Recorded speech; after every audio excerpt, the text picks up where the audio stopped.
Welcome to the Historical Unknowns channel. Don't forget to subscribe, like and comment.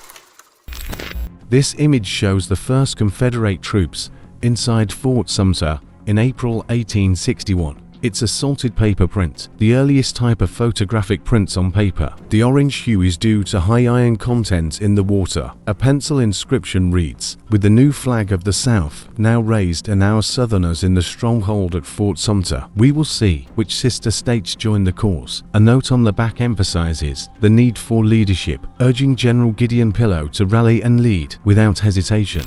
This close-up stereo card photograph, titled "The Home Guard," shows a group of women dressed uniformly and armed with pikes or spears, identified as the White Mountain Rangers. This image was taken at the outbreak of the war and attributed to Andrew Gardner. It highlights the public support for the war effort. Built in 1768, this Lutheran church and cemetery east of Sharpsburg, Maryland, served as a Confederate signal post during the Battle of Antietam, drawing Union artillery fire. Despite being used as a hospital right after the battle, the severely damaged building was eventually torn down.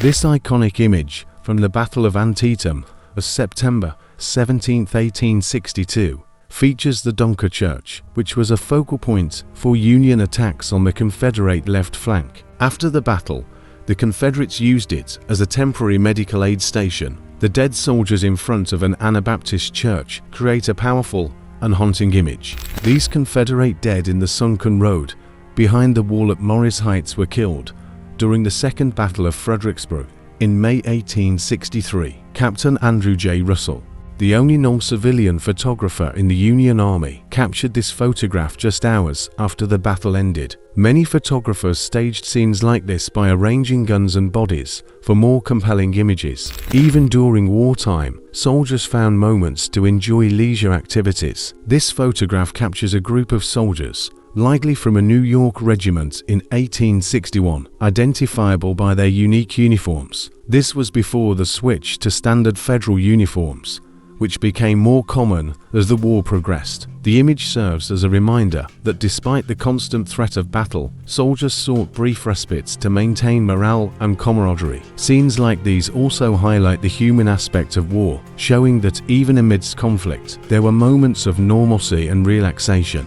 Photographers at Gettysburg often moved bodies around the battlefield to create more dramatic scenes, posing them in different locations and attributing them to various units. These Union soldiers, killed on July 1, 1863, are identified by the diamond insignia on the right side of the photograph, marking them as part of the Union Third Corps. Historian William Frasinito used this insignia and other visual clues to prove that this is the same scene as Gardner's Harvest of Death, but from a different angle and misrepresented as Confederate soldiers. This practice highlights the lengths to which photographers went to produce compelling images of the war.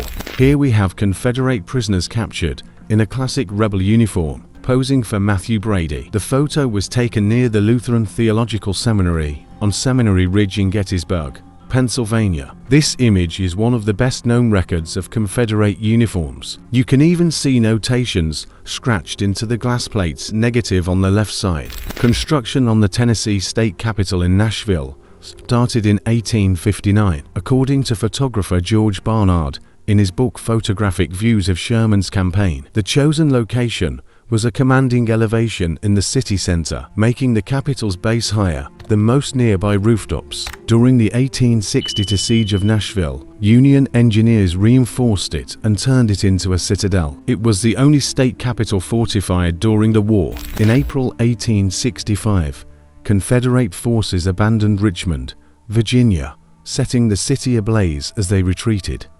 Despite Union troops' efforts to extinguish the flames, about 25% of the city's buildings were destroyed. This image captures the remains of a paper mill. In this image, freed slaves pose on the bank of the James River and Kanawha Canal in Richmond, Virginia. The canal, built with slave labor, was a crucial commercial route for the city. In the distance, you can see the ruins of Haxall Flour Mills and the Gallego Mill. This stereo card was published as part of E. and H.D. Anthony's photographic incidents of the war.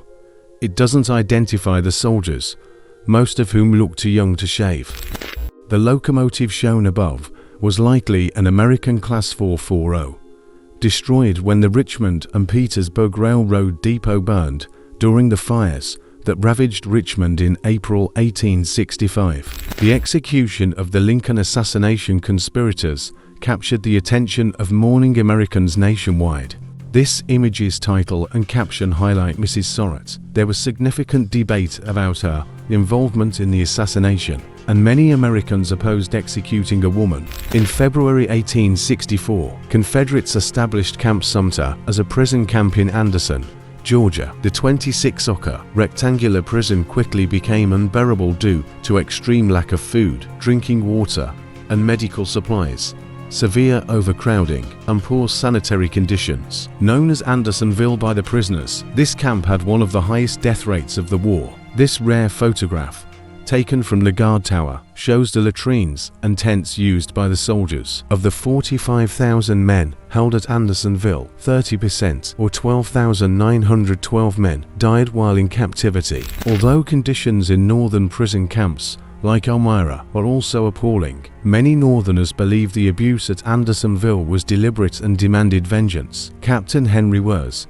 commander of Andersonville, was tried by a U.S. military court and found guilty of impairing the health and destroying the lives of prisoners. He was executed in November 1865. This photograph shows the preparation of the gallows before his execution, with the U.S. Capitol looming in the background and spectators in the surrounding trees. After Sherman's troops completed their famous march through Georgia, they turned north to South Carolina and entered the capital in February 1865.